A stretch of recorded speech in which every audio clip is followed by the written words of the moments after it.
உலகெங்கும் வாழும் தமிழ் சொந்தங்கள் அனைவருக்கும் அன்பான வணக்கம்.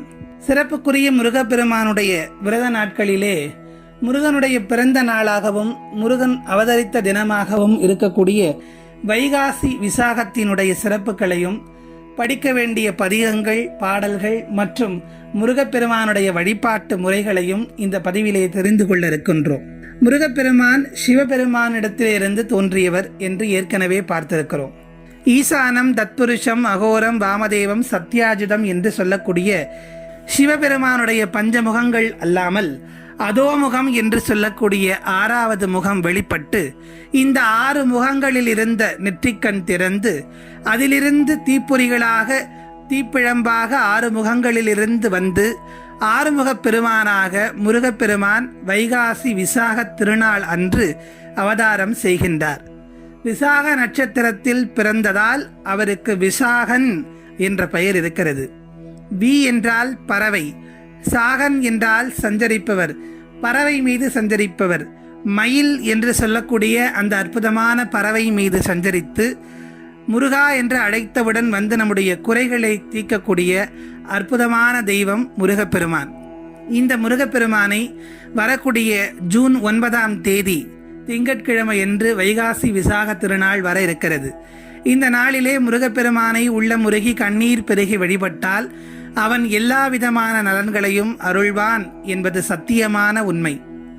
இந்த வைகாசி விசாக திருநாளில் குழந்தை வேண்டி விரதம் இருப்பவர்கள் முருகப்பெருமானை உள்ளம் உருகி வழிபட்டால் அடுத்த வைகாசி விசாக திருநாளிற்குள் முருகனே குழந்தையாக வந்து பிறப்பான் என்பது சத்தியமான உண்மை.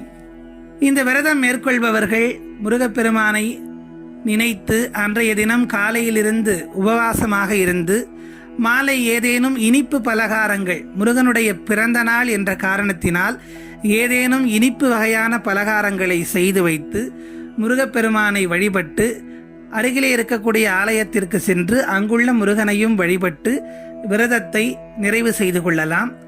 இப்படி விரதமாக இருப்பவர்கள் படிக்க வேண்டிய ஒரு பதிகம் இருக்கிறது. கந்தர் அனுபூதியிலே வரக்கூடிய 51வது பதிகம். உருவாய் அருவாய் உளதாய் இளதாய் மறுவாய் மலராய் மணியாய் ஒளியாய் கருவாய் உயிராய் கதியாய் விதியாய் குருவாய் வருவாய் அருள்வாய் குகனே என்று சொல்லக்கூடிய இந்த பாடலை நாம் பாராயணம் செய்யலாம்.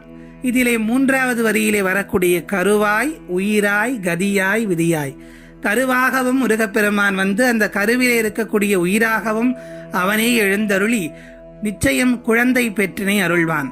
அதே போன்று பணம் வேண்டி விரதம் இருப்பவர்கள், பணப்பிரச்சனை இருக்கக்கூடியவர்களும் இந்த பதிகத்தை பாராயணம் செய்யலாம். காஞ்சி மகா பெரியவரிடத்திலே ஒருவர் வந்து கடன் தீர வேண்டும், பணப்பிரச்சனை தீர வேண்டும் என்று கேட்டதற்கு அவர் பரிகாரமாக சொன்ன பதிகம் இந்த பதிகம்தான். இந்த கந்தர் அனுபூதி பாடலிலே இறுதி வரியிலே வரும் குருவாய் வருவாய் அருள்வாய் குகனே, இதை 2 பொருள் கொள்ளுமாறு எடுத்துக்கொள்ளலாம். குருவாக வந்து அருள் செய்பவன் அந்த முருகன் என்றும் எடுத்துக்கொள்ளலாம். வருவாய் அருள்வாய், வருவாய் என்று சொல்லக்கூடிய அந்த செல்வ நலன்களை அருளக்கூடியவன் அந்த முருகன், நீதான் அந்த செல்வ நலனை எனக்கு தர வேண்டும் என்று சொல்வதாகவும் இந்த பதிகம் அமைந்திருக்கிறது. ஆகவே குழந்தை வேண்டி இருப்பவர்களும், கடன் தொல்லை தீர வேண்டும், பண பிரச்சனைகள் தீர வேண்டும் என்று எண்ணுபவர்களும் இந்த பதிகத்தை உள்ளமுருகி கண்ணீர் பெருகி முருகனிடத்திலே சென்று முறையிட்டு வழிபட்டால் நிச்சயம் கைமேல் பலன் கிடைக்கும். அடுத்ததாக இன்னொரு பதிகத்தையும் பார்க்கலாம். திருமுருகாற்றுப்படையிலே வரக்கூடிய நக்கீரர் அருளி செய்த இந்த பதிகத்தை பாராயணம் செய்யலாம். பதிகம் என்ன என்றால், உன்னை ஒழிய ஒருவரையும் நம்புகிறேன், பின்னை ஒருவரை யான் பின் செல்லேன், பன்னிருக்கை கோலப்பா வானோர் கொடியவினை தீர்த்து அருளும் வேலப்பா செந்தில் வாழ்வே என்பது. இந்த உலகத்திலே மிகவும் முக்கியமான ஒரு இருக்க வேண்டிய விஷயம் என்னவென்றால் நம்பிக்கை. உலகம் என்ற தேர் எந்த அச்சாணியிலே ஓடிக்கொண்டிருக்கிறது என்றால் நம்பிக்கை என்று சொல்லக்கூடிய அச்சாணியில் தான் ஓடிக்கொண்டிருக்கிறது.